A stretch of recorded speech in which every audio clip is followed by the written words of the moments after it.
গুনাহ করতে করতে এমন অবস্থা হয়ে যায়, গুনাহের কারণে মানুষের কলবের উপর মরিচা পড়ে যায়। মরিচা পড়ে যাওয়ার কারণে মুসলিম শরীফের বর্ণনা, লা ইয়ারিফু মা'রুফান ওয়ালা ইউনকিরু মুনকারা। মানুষের অন্তরের উপর যখন মরিচা পড়ে যায়, তখন মানুষ ভালো খারাপ পার্থক্য করার আর যোগ্যতা রাখে না। নামাজ আর রোজা আর মদের মধ্যে আর পার্থক্য বুঝে না। এর কাছে নামাজের কথা বলেন আর মদের কথা বলেন, সব এরকম করেন, ও আচ্ছা শুনলাম, এরকম ভাবসাব। যখন মানুষ অন্তরের মধ্যে মরিচা পড়ে যায়, কলবের মধ্যে, তখন ভালো খারাপের পার্থক্য আর মানুষ করতে পারে না। আল্লাহ আমাদের কলবগুলা গুনাহমুক্ত রাখার তৌফিক দান করেন। এবার কলবের মধ্যে গুনাহ হইলে সমস্যা কি? সমস্যা হইলো আপনার আমলগুলা বরবাদ হয়ে যাবে। মুসলিম শরীফের 2654 নম্বর হাদিসের বর্ণনা, ক্বালা রাসূলুল্লাহ সাল্লাল্লাহু আলাইহি ওয়াসাল্লাম। মুসলিম শরীফের 2564 নম্বর হাদিসের বর্ণনা, ক্বালা রাসূলুল্লাহ সাল্লাল্লাহু আলাইহি ওয়াসাল্লাম। আল্লাহ নবী বলেন, লা তাহাসাদু, তোমরা পরস্পর হিংসা করবা না। ওয়ালা তানাজাসু, পরস্পর ধোঁকাবাজি করবা না। ওয়ালা তাবাগাজু, পরস্পর পরস্পরকে তোমরা বিদ্বেষ পোষণ করবা না। ওয়ালা তাদাবারু, একজন আরেকজনের শত্রুতা করার জন্য, ক্ষতি করার জন্য আড়ালে শত্রুতা করবা না। আড়ালে শত্রুতা কাকে বলে? আমি ওনার সাথে মুখে মুখে সম্পর্ক বড় ভালো, তলে তলে আমি তারে বাস দিতে চাই। ওয়ালা তাদাবারু, আল্লাহ নবী বলেন, একজন আরেকজনের সাথে শত্রুতা পোষণ করার জন্য আড়ালে শত্রুতা করবা না, ক্ষতি করার জন্য আড়ালে শত্রুতা করবা না। ওয়ালা ইয়াবি'ু বা'দুকুম আলা বাই'i বা'দিন, একজনের ক্রয় বিক্রয়ের উপর আরেকজন ক্রয় বিক্রয় করবা না। মানে আমি আর উনি ব্যবসা করতেছি, ওনার কাছে আমি এটা চাইলাম, কত দাম? উনি বললেন 200 টাকা। আমি বললাম 190 টাকা দিবেন। উনি বললেন হ্যাঁ, রাজি হয়ে গেছে। ইতিমধ্যে আপনি এসে বললেন আমি 220 টাকা দিব। আমার আর ওনার মাঝে 190 টাকায় কাজ হয়ে গেছে, উনি আমারে দিতে রাজি। মাঝখান দিয়ে আপনি এখন ভাই আমারে দেন, আমি 220 টাকা দিব, আরো 30 বেশি। এখন উনি চিন্তায় পড়ে গেছে, আসলে ঠিকই তো। তখন আমারে বলবে কি, ভাই আপনি একটু বাজারটা ঘুরে আসেন, আপনি একটু পরে দিতেছে। আল্লাহ নবী বলেন, এক ভাইয়ের ক্রয় বিক্রয়ের উপর তোমরা ক্রয় বিক্রয় করবা না। অন্য বর্ণনা, লা ইয়াখতিব আহাদুকুম আলা খিতবাতি আখিহি, তোমাদের কোন ভাই একটা মেয়েকে বিয়ের প্রস্তাব দেওয়ার পর বিয়ের কথাবার্তা চলা অবস্থায় তুমি উপর দিয়া প্রস্তাব দিবা না। বিয়ের কথাবার্তা পাকাপাকি হয়ে যাওয়ার অবস্থায় মেয়ের বাবারে আইসা একজনে কয়, কি ব্যাপার, শুনলাম আপনার মেয়ের বিয়ে নাকি ঠিক হয়েছে। কয় হ্যাঁ। দক্ষিণ পাড়ার অমুকরে চিনেননি? ইতালি প্রবাসী, মাসে 14 লাখ টাকা কামায়, আপনি চাইলে মেয়েটা তার কাছে দিতে পারি। শেষ, ঘুরে গেছে। রাসূল আকরাম সাল্লাল্লাহু আলাইহি সাল্লাম বললেন, এক ভাইয়ের ক্রয় বিক্রয় চলাকালীন তুমি ক্রয় বিক্রয়ের কাজ করবা না। এক ভাইয়ের বিয়ের প্রস্তাব দেওয়া হয়েছে, কথাবার্তা চলতেছে, তুমি উল্টায় গিয়া প্রস্তাব দিও না, আগে দেখো কি হয়। তো এগুলা আমাদের সমাজে হয় কিনা? এগুলা নিষেধ। নবীজি বললেন, পরস্পর হিংসা করবা না, পরস্পর ধোঁকাবাজি করবা না, পরস্পর বিদ্বেষ পোষণ করবা না, পরস্পর পরস্পরকে ক্ষতি করার জন্য আড়ালে শত্রুতা করবা না। ওয়াকুনু ইবাদাল্লাহি ইখওয়ানা, তোমরা পরস্পর সবাই ভাই ভাই হয়ে যাও। কি হয়ে যাও? ভাই ভাই হয়ে যাও বললেন নবীজি। এরপর আল্লাহ নবী বলেন, আল মুসলিমু আখুল মুসলিম, মুসলমান মুসলমানের ভাই। লা ইয়াজলিমুহু, মুসলমান মুসলমানকে জুলুম করতে পারে না। ওয়ালা ইয়াখজুলুহু, মুসলমান মুসলমানের ক্ষতি সাধন করতে পারে না। মুসলমান মুসলমানকে নিম্নমানের বনে দেখতে পারে না। ওয়ালা ইয়াখজুলুহু, মুসলমান মুসলমানকে নিচে নামাইতে পারে না। ওয়ালা ইয়াহকিরুহু, মুসলমান মুসলমানকে তুচ্ছ করতে পারে না।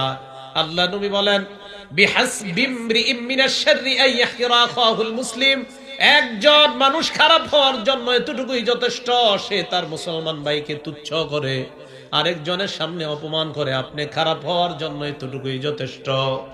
তুমি এতটুকুই যথেষ্ট খারাপ হওয়ার জন্য, আরেক মুসলমান ভাইকে তুমি তুচ্ছ করো, এতটুকুই যথেষ্ট। নবী বলেন খারাপ হওয়ার জন্য।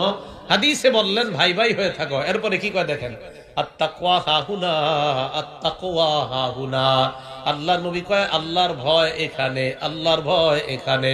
তাহলে তাকওয়া থাকার জায়গা এখানে, হিংসা থাকার জায়গা এখানে, ধোঁকাবাজি থাকার জায়গা এখানে, বিদ্বেষ থাকার জায়গা এখানে। শত্রুতা কলব থেকে তৈরি হয়, বুঝাইতে চাইলাম ভালো কাজ করবেন এটাও কলব থেকে হয়, খারাপ কাজ করবেন এটাও কলব থেকে হয়। তাই কি করা, খারাপগুলা বর্জন করে ভালো কাজগুলা বেশি বেশি করে কলবকে পুত পবিত্র করার চেষ্টা করা, আল্লাহ তৌফিক দান করেন। এখন কলব যে এটা অনেক দামি জিনিস, এটার দলিল সহিহ বুখারীর 52 নম্বর হাদিস, ক্বালা রাসূলুল্লাহ সাল্লাল্লাহু আলাইহি ওয়াসাল্লাম, আল্লাহ নবী বলেন, আলা ইন্না ফিল জাসাদি মুদগাতান, শোনো তোমরা দেহের মধ্যে এমন একটা গোশতের টুকরা আছে, ইদা সালাহাত সালাহাল জাসাদু কুল্লুহু, এই টুকরাটা যদি ঠিক হয়ে যায় সব ঠিক হয়ে যাবে। ওয়া ইদা ফাসাদাত ফাসাদাল জাসাদু কুল্লুহু, এই টুকরাটা যদি নষ্ট হয়ে যায় তোমার পুরা দেহটা নষ্ট হয়ে যাবে। আমাদের শরীরে একটা গোশতের টুকরা আছে, এই টুকরাটা যদি ঠিক হয়ে যায় পুরা দেহটা ঠিক হয়ে যাবে। আমাদের শরীরে একটা টুকরা আছে, এই টুকরাটা যদি নষ্ট হয়ে যায় পুরা শরীরটা নষ্ট হয়ে যাবে। আল্লাহ নবী বলেন, আলা ওয়াহিয়াল কলব, শোনো তোমরা ওই টুকরাটার নাম হলো কলব। এই টুকরার নাম হলো কলব, অন্তর। তো কলব যদি সংশোধন হয়ে যায় তাহলে পুরা দেহটা ঠিক হয়ে যাবে, আর কলব যদি নষ্ট হয়ে যায় পুরা দেহ নষ্ট হয়ে যাবে।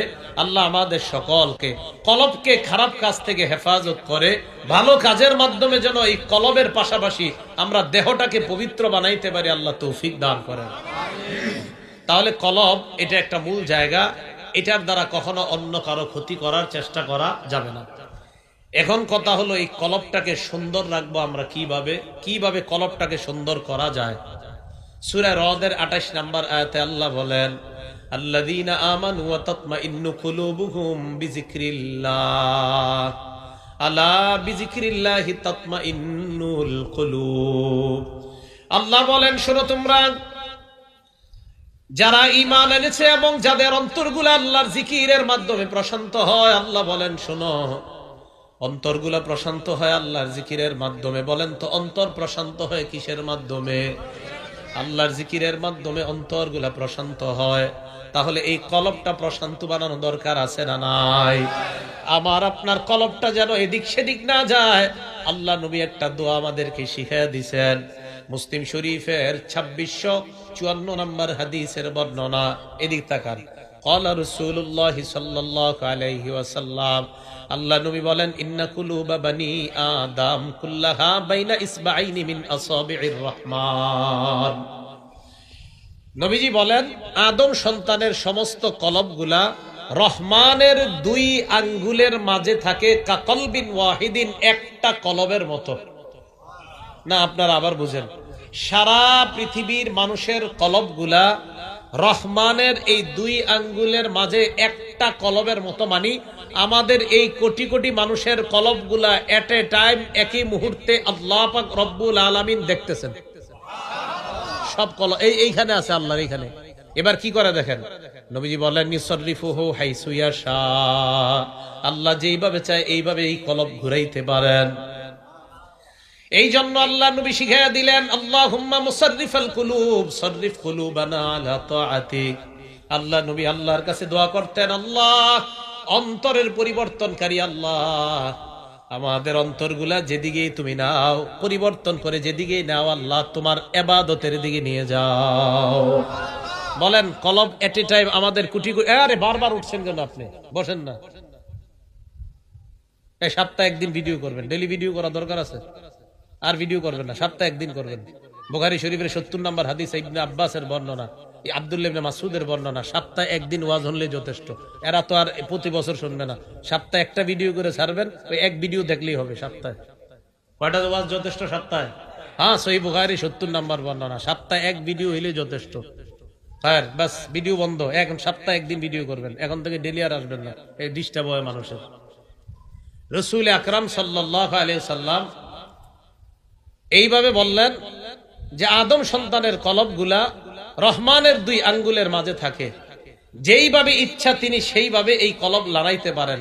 পরে আল্লাহর কাছে দোয়া করলেন, আল্লাহ আপনি কলবের পরিবর্তনকারী, আপনি কলব যেদিকে নেন আল্লাহ আপনার আনুগত্যের দিকে নিয়েন। এই জন্য একটা দোয়া সবাই শিখে রাখবেন, আরবিটা যদি পারেন ভালো, না পারলে বাংলা। আমি আগে আরবিটা বলছি। ক্বালা রাসূলুল্লাহ সাল্লাল্লাহু আলাইহি ওয়াসাল্লাম, আল্লাহ নবী আল্লাহর কাছে দোয়া করতেন, আল্লাহুম্মা ইন্নী আসআলুকা রাহমাতান তাহদি বিহা কলবি আল্লাহ আমি আপনার কাছে এমন দয়া চাই যে দয়ার মাধ্যমে আপনি আমার কলবটাকে হেদায়েত দান করে দেন। আমার সাথে বলেন, হে আল্লাহ, আমি আপনার কাছে এমন দয়া চাই যে দয়ার মাধ্যমে আমার কলবকে হেদায়েত দান করেন। এই দোয়াটা ডেলি করবেন, আশা করা যায় হেদায়েত নিয়ে মৃত্যুবরণ করবেন। তাহলে রাসূল সাল্লাল্লাহু আলাইহি সাল্লাম আরবিতে এইভাবে বলতেন, আরবিটা যদি পারেন ভালো, আল্লাহুম্মা ইন্নী আসআলুকা রাহমাতান তাহদি বিহা কলবি। বাংলাটা হলো, হে আল্লাহ, আপনার কাছে এমন দয়া চাই, এমন রহমত চাই যে রহমতের মাধ্যমে আপনি আমার কলবকে হেদায়েত দান করেন। পারবেন না ইনশাআল্লাহ বলতে? আরেকটা দোয়া আছে, ইয়া মুকাল্লিবাল কুলুব সাব্বিত কলবি আলা দীনিক। হে অন্তরের পরিবর্তনকারী রব আল্লাহ, সাব্বিত কলবি আলা দীনিক, আমার কলবটাকে আপনার দ্বীনের উপর আপনি অটল রাখেন। এই দোয়াটা যদি ইনশাআল্লাহ নিয়মিত করতে পারেন, ইনশাআল্লাহ আশা করা যায় ঈমান নিয়ে মৃত্যুবরণ করবেন। আরেকটা আয়াত আছে কোরআনের, সূরা ইউসুফের আয়াত, আল্লাহ বলেন ফাতিরাস সামাওয়াতি ওয়াল আরদ, যদি পারেন আর কি, আনতা ওয়ালিয়্যি ফিদ দুনিয়া ওয়াল আখিরাহ তাওয়াফানি মুসলিমান ওয়া আলহিকনি বিস সালিহিন। এটা যদি পারেন ডেলি, এটার অর্থটা কত সুন্দর দেখেন। ইউসুফ আলাইহিস সালাতু ওয়াস সালাম একদিকে আল্লাহর নবী, আরেকদিকে আল্লাহ পাক রব্বুল আলামিন তাকে খাদ্য মন্ত্রণালয়ের দায়িত্ব দিয়েছেন। এই ইউসুফ নবী আল্লাহর কাছে বলে, ফাতিরাস সামাওয়াতি ওয়াল আরদ, ও আসমান জমিনের সৃষ্টিকর্তা আল্লাহ, আনতা ওয়ালিয়্যি ফিদ দুনিয়া ওয়াল আখিরাহ, দুনিয়া এবং আখিরাতে আপনি আমার অভিভাবক আল্লাহ। তাওয়াফানি মুসলিমা, আল্লাহ আপনি আমাকে মুসলমান বানিয়ে মৃত্যু দেন, মুসলমান অবস্থায় মৃত্যু দেন। ওয়া আলহিকনি বিস সালিহিন, আপনার নেককার বান্দাদের সাথে আপনি আমাকে মিলায়া দেন। এটা যদি পারেন, এটা কোরআনের আয়াত, ফাতিরাস সামাওয়াতি ওয়াল আরদ, সূরা ইউসুফের গালেবান 101 বা 111 নম্বর আয়াত, 101 নম্বরই মনে হয়, অথবা 101 বা 111 হবে সূরা ইউসুফের, মনে রাখেন 101 বা 111 নম্বর আয়াত। ফাতিরাস সামাওয়াতি ওয়াল আরদি আনতা ওয়ালিয়্যি ফিদ দুনিয়া ওয়াল আখিরাহ তাওয়াফানি মুসলিমান ওয়া আলহিকনি বিস সালিহিন। এই দোয়াটাও 5 ওয়াক্ত নামাজের পরে করবেন, আর ওই দোয়াগুলোও করবেন। 5 ওয়াক্ত নামাজ শর্ত না, যখন পারেন তখন করবেন। ইনশাআল্লাহ ঈমান অন্তরে আল্লাহ ঢুকিয়ে, হেদায়েত অন্তরে আল্লাহ দিয়ে আশা করা যায় আল্লাহ আমাদেরকে মৃত্যু দান করবেন। এখন এই কলবকে আমরা কিভাবে জিন্দা রাখবো? তো এই যে বলছিলাম, সূরা রদের 28 নম্বর আয়াতে আল্লাহ বলেন, আল্লাযীনা আমানু ওয়া তাতমাইন্নু কুলুবুহুম বিযিকরিল্লাহ, যারা ঈমান আনে এবং যাদের অন্তরগুলো আল্লাহর জিকিরে প্রশান্ত হয়, আলা বিযিকরিল্লাহি তাতমাইন্নুল কুলুব, মানুষের অন্তরগুলা, আমাদের অন্তরগুলা আল্লাহর জিকিরের মাধ্যমেই প্রশান্ত হয়ে যায়। জিকির করেননি সবাই? তিরমিজি শরীফের 3375 নম্বর হাদিসের বর্ণনা, এক সাহাবা আল্লাহ নবীর কাছে আসলেন, আসার পর বললেন, আখবিরনি বিআমাল আতাশাব্বাসু বিহি ইয়া রাসূলুল্লাহ, হুজুর আমার একটা আমল শিখিয়ে দেন আপনি। কয় কি আমল? ইন্না শারাইআল ইসলামি কদ কাসুরাত আলাইয়া, হুজুর ইসলামের এত বিধিবিধান আমি মনে রাখতে পারি না। কয় সহজ সরল মানুষ থাকে না অনেক, তো অনেক সহজ সরল সাহাবা কয়, হুজুর ইসলামের এত বিধিবিধান মনে রাখতে পারি না, তো কি করবো কও না, হুজুর একটা আমল শিখিয়ে দেন আমারে। নবীজি বললেন, লা ইয়াজালু লিসানুকা রাতবাম মিন যিকরিল্লাহ, তোমার জিহ্বাটা যেন সদা সর্বদা আল্লাহর জিকিরে তরুতাজা হয়ে যায়। জিহ্বা যদি সজীব থাকে, জিহ্বা যদি তাজা থাকে, জিহ্বা যদি জিকিরের মাধ্যমে ভিজা থাকে, আশা করা যায় মরণের পর নাজাত পেয়ে যাবা, আল্লাহর জান্নাতের মেহমান হয়ে যাইবা। তাহলে জিকিরের মাধ্যমে অন্তর প্রশান্ত বানানোর চেষ্টা করবেন। আর সারা জীবন মনে রাখবেন, আল্লাহর কাছ থেকে 3টা সম্পদ চেয়ে নিবেন। বলেন কয়টা? বলেন আজকে থেকে আমরা আল্লাহর কাছে কয়টা সম্পদ চাবো? 1 নাম্বার 20 তালা বাড়ি। সম্পদ না এটা? আরে কি বলেন, সম্পদ না? ইবনে মাজাহ কিতাবের নাম, 1856 নাম্বার হাদিস। স্বর্ণ আর রূপার ব্যাপারে আয়াত নাজিল হয়েছে। তা আয়াত নাজিল হওয়ার পর খুব ধমক দিছে আল্লাহ আয়াতের মধ্যে, যারা স্বর্ণ রূপা জমা করে, যাকাত দেয় না, সদকা করে না, আল্লাহ ধমক দিস। এখন সাহাবারা রাসূল আকরাম সাল্লাল্লাহু আলাইহি সাল্লামকে বললেন, আইয়াল মালি নাত্তাখিযু ইয়া রাসূলুল্লাহ, হুজুর আমরা কোন সম্পদ কামাই করব, কোন মাল আমরা জমা করব, তাহলে আমাদেরকে একটু বলেন। স্বর্ণ রূপার ব্যাপারে আল্লাহ এত কঠোর কথা বলছে, ইয়া রাসূলুল্লাহ, আমরা কেমন সম্পদ কামাই করব একটু বলেন। তো রাসূল আকরাম সাল্লাল্লাহু আলাইহি সাল্লাম একটু রাগ হয়ে গেছে যে আমার সাহাবারা সম্পদের কথা জিজ্ঞেস করলো কেন। রাগ হয়ে চলে গেছে। হযরত ওমর ফারুক রাদিয়াল্লাহু তাআলা আনহু সাহাবাদেরকে বললেন, তোমরা থামো, আমি বিষয়টা যাই না তোমাদেরকে জানাইতেছি। নবীজির মেজাজ খুব বুঝতেন হযরত ওমর ফারুক রাদিয়াল্লাহু তাআলা। রাসূল আকরাম সাল্লাল্লাহু আলাইহি সাল্লামের কাছে আসলেন, সুযোগ বুঝা নবীজিকে বললেন, হুজুর সাহাবারা প্রশ্ন করছে আপনার কাছে কোন মাল আমরা কামাই করব, যদি একটু বলতেন। নবীজি বলছেন, ও আচ্ছা আচ্ছা, মানে এখন রাগ ঠান্ডা। আল্লাহ নবী বললেন, লিয়াত্তাখিজ আহাদুকুম কলবান শাকিরা, এক নাম্বার তোমাদের সবাই যেন কামাই করো কলবান শাকিরা, এমন একটা কলব যেই কলবটা বেশি বেশি আল্লাহর শুকরিয়া আদায় করতে পারে। এক গ্লাস পানি পান করলাম, আলহামদুলিল্লাহ। এক লোকমা ভাত আমি খাইলাম, আল্লাহুম্মা লাকাল হামদু ওয়া লাকাশ শুকরু। এক ঢোক পানি আমি পান করলাম, আল্লাহুম্মা লাকাল হামদু ওয়া লাকাশ শুকরু। এমন একটা কলব যে কলব বেশি বেশি আল্লাহর শুকরিয়া আদায় করতে পারে। হাদিস দ্বারা বোঝা যায়, মুখ দিয়া যদিও বলি আলহামদুলিল্লাহ, শুকরিয়াটা আসতে হবে কলব থেকে। যদিও জবান দিয়ে বলি আমরা, বলেন আসতে হবে কোত্থেকে? মানে আল্লাহ, আপনি যে আমারে পান করাইলেন, আপনি যে খাওয়াইলেন, আমি খুশি আল্লাহ, আলহামদুলিল্লাহ। বলেন তো গরমকালে আপনি একটু ঠান্ডা পানি পান করলেন, এই ঠান্ডা পানি পান করার পর আপনার কি অবস্থা হবে? গরমকালে খুব গরম, ঠান্ডা পানি ঠান্ডা শরবত পান করলেন। আচ্ছা রমজান মাস, গরমকাল, রমজান মাস, দিন বড়, 16 ঘন্টা রোজা রেখা এক গ্লাস ঠান্ডা শরবত পান করলেন। মুখ দিয়া নাও যদি বলেন, কলব থেকে, দেহ থেকে, অঙ্গ প্রত্যঙ্গ থেকে আল্লাহ শুকরিয়া বের হবে। তাহলে কলব এমন একটা কলব যে কলবটা বেশি বেশি শুকরিয়া আদায় করতে পারে। দুই নাম্বার, ওয়াকলবা ওয়ালিসানান যাকিরা, এমন একটা জিহ্বা যে জিহ্বা বেশি বেশি আল্লাহর জিকির করতে পারে। যে জিহ্বা বেশি বেশি কার জিকির করে? আল্লাহর জিকির করে। তিরমিজি শরীফের 3376 নাম্বার হাদিসের বর্ণনা, সুইলা রাসূলুল্লাহ সাল্লাল্লাহু আলাইহি ওয়াসাল্লাম আইয়ুল ইবাদি আফযালু দারাজাতান ইনদাল্লাহি ইয়াউমাল কিয়ামা। নবীজিকে প্রশ্ন করা হয়েছে, ইয়া রাসূলুল্লাহ, কিয়ামতের ময়দানে আল্লাহর কাছে সবচাইতে মর্যাদাবান বান্দা বান্দি কারা আপনার কাছে জানতে চাই। নবীজি জবাব দিলেন, আয-যাকিরুনাল্লাহ কাসীরান ওয়াজ-যাকিরাত, যেই সমস্ত নারী পুরুষ বেশি বেশি আল্লাহর জিকির আদায় করে, এই নারী পুরুষগুলা কিয়ামতের ময়দানে আল্লাহর কাছে সবচাইতে মর্যাদাবান বান্দা বান্দি হয়ে যাবে। জিকির কইরেন, বাসের মধ্যে বসা জিকির করবেন। কৃষক ভাই কাজ করতেছেন, জবানে চালু রাখেন সুবহানাল্লাহ, আলহামদুলিল্লাহ, লা ইলাহা ইল্লাল্লাহ, আল্লাহু আকবার। কষ্টের কাজ করতেছেন, 10 মিনিট কাজ করার পর আবার থেমে যান, থামার পর 30 সেকেন্ড ইস্তেগফার পাঠ করেন, আস্তাগফিরুল্লাহ, আস্তাগফিরুল্লাহ, আস্তাগফিরুল্লাহ। আল্লাহর কোরআন প্রমাণ করে, যত বেশি ইস্তেগফার বান্দা পাঠ করে, ইয়াজিদকুম কুওয়াতান ইলা কুওয়াতিকুম, তোমাদের শক্তি আল্লাহ বাড়িয়ে দেয়। কৃষিকাজ, এটা কি শক্তির প্রয়োজন আছে না নাই? তাহলে আপনি কাজ করতে করতে ক্লান্ত হয়ে গেছেন, বাস এবার কোরআন বিশ্বাস করে নেন যে আল্লাহর কোরআনে বলছে আস্তাগফিরুল্লাহ পড়লে নাকি আল্লাহ শক্তি বাড়ায়। বাস আমি আল্লাহ 10 বার আস্তাগফিরুল্লাহ পড়লাম, মাবুদ এই 10 বার এই নিয়তে বললাম, তুমি আমার শক্তি বাড়ায় দাও, যেন আবার এই পরের কাজগুলো আমি করতে পারি। কোরআনের ওয়াদা, অবশ্যই আল্লাহ আপনার শক্তি বাড়ায় দিবে। জবান জিকিরের মাধ্যমে তাজা রাখেন।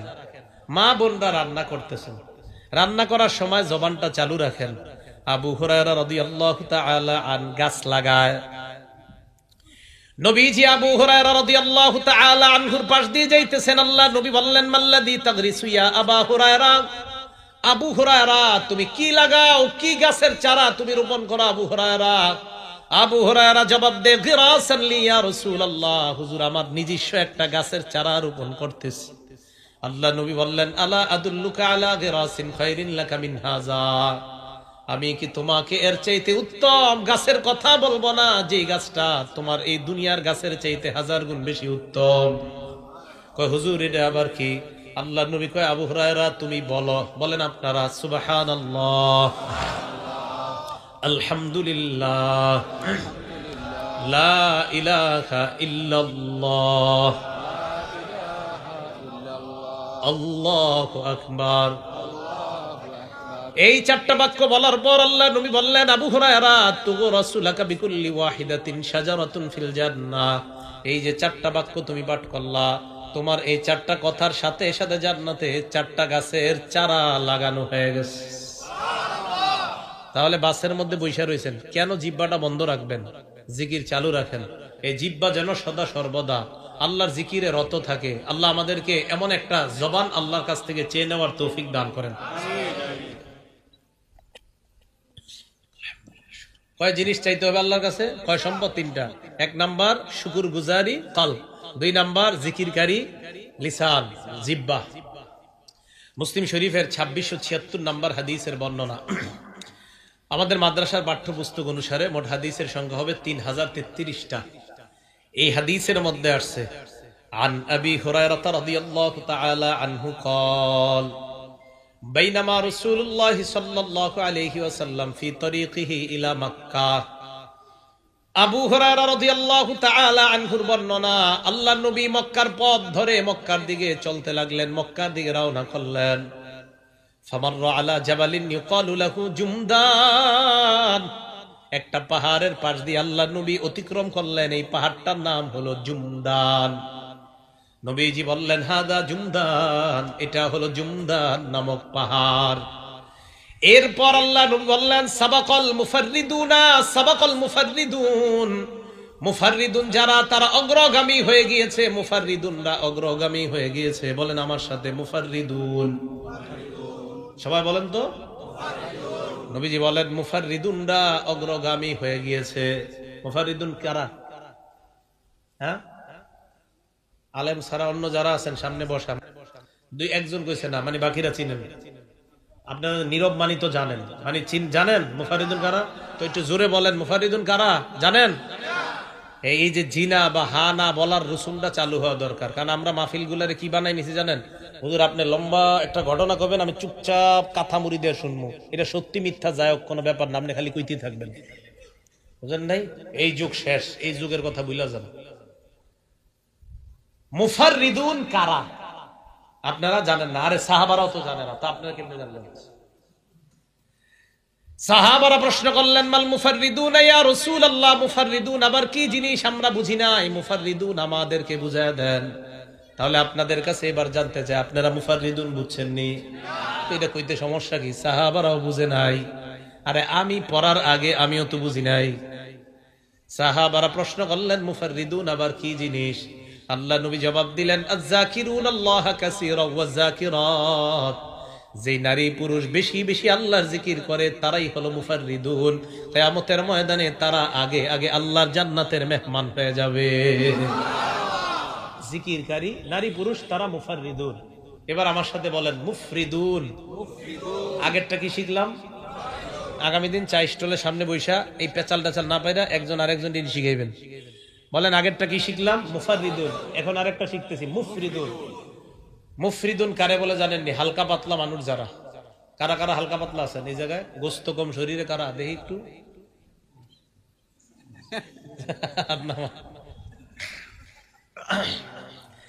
তিরমিজি শরীফের 3596 নাম্বার হাদিসের বর্ণনা, হালকা পাতলা মানুষরা আগে আগে জান্নাতে যাবে। মানে আপনারা আগে আগে যাবেন। সাহাবারা বললেন, মান মুফরিদুন ইয়া রাসূলুল্লাহ, হালকা পাতলা দ্বারা কি উদ্দেশ্য আপনার কাছে জানতে চাই, আপনার কাছে বুঝতে চাই। আপনারাও বুঝতে চান হালকা পাতলা দ্বারা কি উদ্দেশ্য, ঠিক তো? নবীজি বললেন, আল মুস্তাহতারুনা বিযিকরিল্লাহ, যারা সদা সর্বদা আল্লাহর জিকিরে রত থাকে, ব্যস্ত থাকে, তারা হলো হালকা পাতলা। ইয়াদউ আনহুমুজ যিকরু আসকালাহুম, জিকির করতে করতে তাদের থেকে পাপের বোঝাগুলা হালকা করে দেয়। জিকির তাদের পাপের বোঝাগুলা হালকা করে, তাদেরকে হালকা বানায় দেয়, মানে পাপ থেকে তাদেরকে হালকা বানায় দেয়। নবীজি বলেন, ফায়াতুনা ইয়াউমাল কিয়ামাতি খিফাফা, এই মানুষগুলা পাপের বোঝা থেকে হালকা অবস্থায় কিয়ামতের ময়দানে আল্লাহর সামনে উপস্থিত হয়ে যাবে।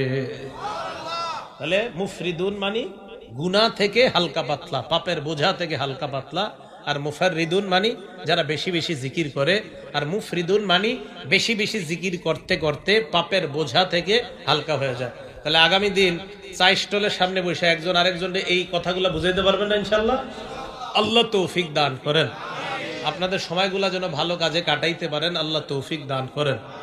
তাহলে জিকির করবেন এইভাবে, জিকিরের মাধ্যমে ওই যে অন্তর এটাকে প্রশান্ত রাখবেন। তাহলে কয় জিনিস জানি আমরা কামাই করবো সম্পদ? তিনটা। এক নাম্বার এমন একটা কলব, যেই কলবটা আল্লাহ শুকরিয়া আদায় করে। 2 নাম্বার এমন একটা জিহ্বা, যেই জিহ্বাটা বেশি বেশি আল্লাহর জিকির করে। আবু দাউদ শরীফের 3667 নম্বর হাদিসের বর্ণনা, 3667, 3667। এই হাদিসের মধ্যে আসছে আল্লাহ নবী বলেন, লা আন আকুদা মা কওমিন ইয়াযকুরুনাল্লাহ মিন সালাতিল গাদাতি ইলা আন তাতলুআশ শামস আহাব্বু ইলাইয়া মিন আন উতিকা আরবাআতাম মিন বুলদি ইসমাঈল। নবীজি বলেন, ফজরের নামাজের পর থেকে সূর্য ওঠার আগ পর্যন্ত জিকিরকারী মজলিসের সাথে বসে থাকাটা ইসমাইলি বংশের 4টা গোলাম আজাদ করার চাইতেও আমার কাছে বেশি প্রিয়।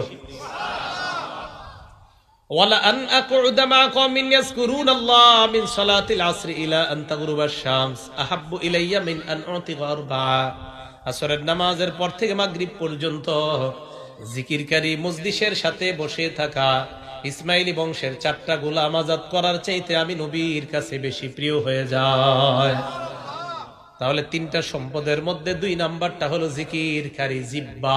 এমন একটা জিহ্বা, যে জিহ্বা বেশি বেশি আল্লাহর নাম স্মরণ করতে পারে, আল্লাহর জিকির আদায় করতে পারে। এই জন্য জিকির আদায় যারা যত বেশি করবেন, এলাকার মধ্যে মনে রাখবেন, যত বেশি জিকির করবেন তত বেশি আপনার অন্তর প্রশান্ত হবে। আর যদি অন্তরটা প্রশান্ত বানাইতে পারেন, মরণের সময় যদি আপনার অন্তর জিকির দ্বারা প্রশান্ত হয়ে যায়, মরণের সময় ফেরেশতারা আপনাকে স্বাগত জানাইতে জানাইতে জান্নাতের দিকে নিয়ে যাবে। সূরা ফজরের 27 নম্বর আয়াত থেকে 30 নম্বর আয়াত আল্লাহ বলেন, ইয়া আইয়াতুহান নাফসুল মুতমাইন্না, হে প্রশান্ত হৃদয়ের অধিকারী বান্দা, ইরজিই ইলা রাব্বিকি রাদিয়াতাম মারদিয়া, তুমি তোমার রবের দিকে রওনা করো, প্রত্যাবর্তন করো। যেই রব তোমার প্রতি সন্তুষ্ট, তুমিও রবের প্রতি সন্তুষ্ট, এই রবের দিকে তুমি প্রত্যাবর্তন করো। সাঈদ ইবনে জুবায়ের রাদিয়াল্লাহু তাআলা আনহুর বর্ণনা, করাতু ইনদান নবী সাল্লাল্লাহু আলাইহি ওয়াসাল্লাম, আল্লাহ নবীর সামনে আমি সূরা ফজরের এই শেষ আয়াতগুলা তেলাওয়াত করলাম। আয়াতগুলা পড়ার পর আবু বকর সিদ্দিক আল্লাহ নবীর পাশে বসা। আবু বকর সিদ্দিক বললেন, ইন্না হাযা হাসান, তুমি যে আয়াতগুলা পড়লা, আয়াতগুলা তো বড় চমৎকার। আল্লাহ নবী আবু বকরের দিকে তাকায় বলে, আবু বকর, আমার আশা, ইন্নাল মালাকা সায়াকুলু লাকা ইনদাল মাউত, আমার আশা এই আয়াতগুলা তোমার মরণের সময় ফেরেশতারা বলতে বলতে তোমাকে কবরের দিকে নিয়ে যাবে তথা আল্লাহর জান্নাতের দিকে নিয়ে যাবে। আমার আশা আবু বকর, ফেরেশতা তোমাকে মরণের সময় এই কথাগুলা বলতে বলতেই তোমাকে দুনিয়া থেকে নিয়ে যাবে। তাহলে জিকির খুব বেশি করা। তাই রাসূল আকরাম সাল্লাল্লাহু আলাইহি সাল্লাম বললেন, 3টা সম্পদ কামাই করো। 1 নাম্বার এমন একটা কলব, যেই কলব আল্লাহ শুকরিয়া আদায় করে। 2 নাম্বার লিসানান যাকিরা, এমন একটা জিহ্বা, যেই জিহ্বা বেশি বেশি আল্লাহর জিকির করে। 3 নাম্বার ওয়ামরাআতান তুইনু আহাদাকুম আলা তাআতিল্লাহ, এমন একটা বিবি আল্লাহর কাছে চেয়ে নাও, যেই বিবি তোমাকে আল্লাহর ইবাদতে সহযোগী হয়ে যায়। এমন একটা বিবি আল্লাহর কাছে চাও, যেই বিবি তোমাকে ইবাদতের ক্ষেত্রে তোমাকে সাহায্য করে, সহযোগিতা করে। বলেন তো আমাদের জীবনে শ্রেষ্ঠ সম্পদ কয়টা? 3টা। কয়টা সম্পদ? 3টা। 1 নাম্বার এমন একটা কলব, যে কলব বেশি বেশি আল্লাহর শুকরিয়া আদায় করে। 2 নাম্বার এমন একটা জবান, যে জবান বেশি বেশি আল্লাহর জিকির করে। 3 নাম্বার আল্লাহর কাছে এমন একজন বিবি চেয়ে নেওয়া, যেই বিবিটা আপনাকে আল্লাহর ইবাদতের ক্ষেত্রে সহযোগিতা করে। এই জন্য হাদিসের মধ্যে আসছে, ক্বালা রাসূলুল্লাহ সাল্লাল্লাহু আলাইহি ওয়াসাল্লাম, আল্লাহ নবী বলেন, আদ-দুনিয়া মাতা ওয়া খায়রু মাতা'id দুনিয়া আল মারআতুস সালিহা, এই দুনিয়াটা হলো ভোগের জায়গা, দুনিয়ার মধ্যে সবচাইতে শ্রেষ্ঠ সম্পদ হলো কারো জীবনে যদি একজন নেককার নারী হয়ে যায়। আপনি যদি একজন নেককার নারী পান আপনার বিবি হিসাবে, রাসূল আকরাম সাল্লাল্লাহু আলাইহি সাল্লাম বলেন তুমি দুনিয়ার শ্রেষ্ঠ সম্পদের মালিক হয়ে গেলা। তাহলে একজন নেককার নারী পাওয়া মানে আপনি পৃথিবীর সবচেয়ে শ্রেষ্ঠ সম্পদের মালিক হয়ে যাওয়া। এই জন্য আল্লাহর কাছে এই তিনটা সম্পদ চাওয়া। 3 নাম্বারটা হলো নেককার নারী। এক হাদিসের মধ্যে আসছে আমাদের সৌভাগ্যের লক্ষণ 4টা। বলেন কয়টা? আপনার জীবনে যদি এই 4টা বিষয় থাকে বুঝবেন আপনি সৌভাগ্যবান। ক্বালা রাসূলুল্লাহ সাল্লাল্লাহু আলাইহি ওয়াসাল্লাম আরবাউম মিনাস সাআদা, 4টা জিনিস হলো সৌভাগ্যের চাবিকাঠি। 1 নাম্বার আল মারআতুস সালিহা, নেককার নারী। বলেন 1 নাম্বার, আপনার বিবি যদি নেককার নারী হয়, নেককার নারী। 2 নাম্বার আল মাসকানুল ওয়াসি, প্রশস্ত বাড়ি। কি বাড়ি? 1 নাম্বার নেককার নারী, 2 নাম্বার বড় বাড়ি। যদি আল্লাহ আপনার টাকা পয়সা দেয় আর কি, হারাম পথে না, আবার হালাল পথে। 3 নাম্বার ওয়াল মারকাবুল হানি, যানবাহনের একটা গাড়ি, চলাচলের একটা গাড়ি, চলাচলের জন্য একটা গাড়ি হালাল টাকায়। 4 নাম্বার আল জারুস সালিহ, নেককার একজন প্রতিবেশী। যে নেককার প্রতিবেশী আপনাকে নামাজে ডাক দিয়ে নিয়ে যাবে এমন একজন নেককার প্রতিবেশী। তাহলে 1 নাম্বার নেককার নারী, 2 নাম্বার প্রশস্ত বাড়ি, 3 নাম্বার চলাচলের জন্য সুন্দর একটা গাড়ি, 3 নাম্বার একজন নেককার প্রতিবেশী। এই 4টা যদি কারো জীবনে অর্জন হয়ে যায়, সৌভাগ্যের এই 4টা লক্ষণ আপনি পেয়ে গেলেন। আপনার পুরা কপালের লক্ষণও 4টা। 1 নাম্বার আল মারআতুস সু, খারাপ একজন বিবি যদি আপনার হয়, ফজরের পর থেকে ঝগড়া শুরু, ঘুমের আগে গিয়া শেষ হয়। মহিলারা ওয়াজ শুনতেছিনি, সর্বনাশ। 1 নাম্বার আচ্ছা, মহিলা যারা শুনে সমস্যা কি? যদি খারাপ হয়ে থাকে আল্লাহ ভালো বানায় দিক, ঠিক না?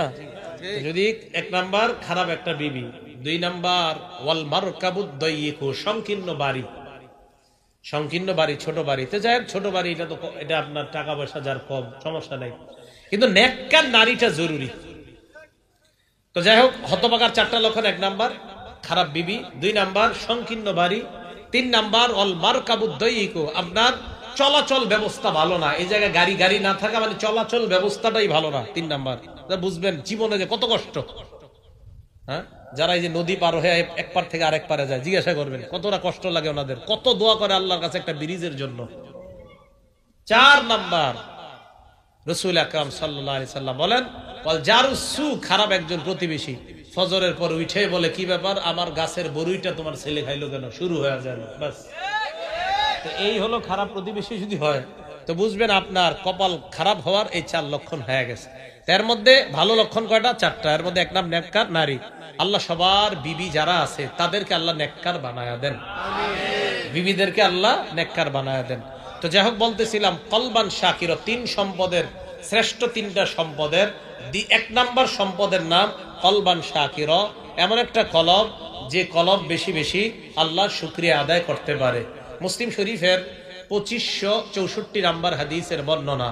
ক্বালা রাসূলুল্লাহ সাল্লাল্লাহু আলাইহি ওয়াসাল্লাম, আল্লাহ নবী বলেন ইন্নাল্লাহা লা ইয়ানজুরু ইলা সুওয়ারিকুম, আরেক বর্ণনা ইন্নাল্লাহা লা ইয়ানজুরু ইলা আজসাদিকুম ওয়ালা ইলা সুওয়ারিকুম, আল্লাহ তোমাদের দেহের দিকে তাকান না, তোমাদের বাহ্যিক আকৃতির দিকে তাকান না, ওয়ালাকি ইয়ানজুরু ইলা কুলুবিকুম, আল্লাহ তোমাদের কলবের দিকে তাকায়, তোমাদের অন্তরের দিকে তাকায়। মিশকাত শরীফের ব্যাখ্যা গ্রন্থের নাম মিরকাত। এই মিরকাত কিতাবের মধ্যে মোল্লা আলী কারি রাহমাতুল্লাহি আলাইহি লেখেন আল কলবু মালিকুন মুতাহ, কলব হলো এমন এক বাদশা যে বাদশার আনুগত্য করা হয়। কলব এমন একটা বাদশা যে বাদশার আনুগত্য করা হয়। ওয়া রাইসুল মুত্তাবা, এমন এক নেতা যে নেতার অনুসরণ করা হয়। কলব এমন এক বাদশা যে বাদশার অনুসরণ করা হয়, আনুগত্য করা হয়। ওয়াল আযাউ কুল্লুহা লাহু তাবউন, শরীরের অঙ্গ প্রত্যঙ্গ সবগুলা হলো এই কলবের অনুসারী। এবার দেখেন কি বলে মিশকাত শরীফের ব্যাখ্যা গ্রন্থ মেরকাতের মধ্যে বলে ইন সালাহা অথবা ইদা সালাহাল মাতবু', অনুসৃত অর্থাৎ যার অনুসরণ করা হয়, এই কলব যদি ঠিক হয়ে যায়, সলাহাত তাবউলাহু, অঙ্গ প্রত্যঙ্গগুলো এমনি ঠিক হয়ে যাবে। ওয়া ইযা ইসতাকামাল মালিকু, বাদশা যদি ঠিক হয়ে যায়, ইস্তাকামাতির রাইয়া, প্রজাগুলা এমনি ঠিক হয়ে যাবে। বাদশা কি? কলব। অঙ্গ প্রত্যঙ্গ হলো প্রজা, এই হাত প্রজা, এই পা প্রজা, চোখ প্রজা, এই সবগুলার বাদশা হলো কলব। কলব যদি ঠিক হয়ে যায়, পুরা দেহের সমস্ত অঙ্গ প্রত্যঙ্গ গুলা ঠিক হয়ে যাবে। কলব যদি ঠিক হয়ে না যায়, যদি নষ্ট হয়ে যায়, পুরা শরীরটাই নষ্ট হয়ে যাবে। তাহলে আগের কথায় আসেন, বলেন তো হেদায়েতের জায়গা, হিংসার জায়গা, তাওহীদের জায়গা, কুফরির জায়গা, ইমানের জায়গা।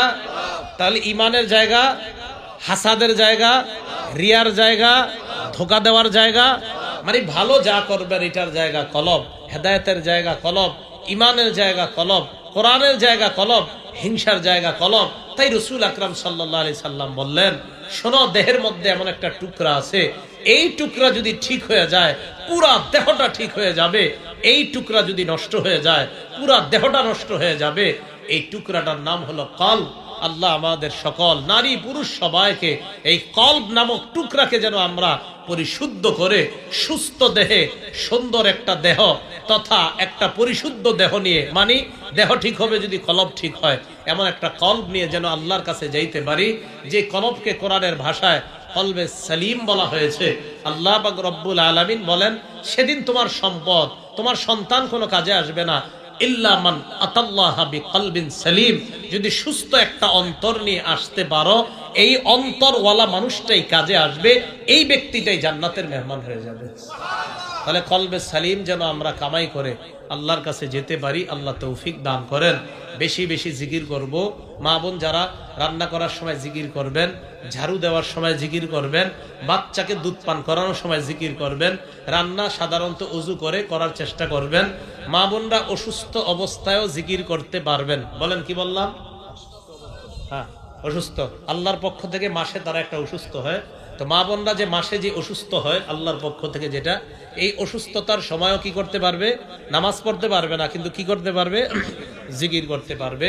এই কথাগুলো মনে রাখবো। বরং উচিত প্রত্যেক নামাজের সময় মা বোনরা নামাজ যেই জায়গায় পড়ে ওই জায়গাটায় বসে বসে কিছু সময় আল্লাহর জিকির করা। আল্লাহ আমাদের সকলকে যে কথাগুলা বললাম শুনলাম, সকলকে যেন আমল করতে পারে আল্লাহ তৌফিক দান করেন।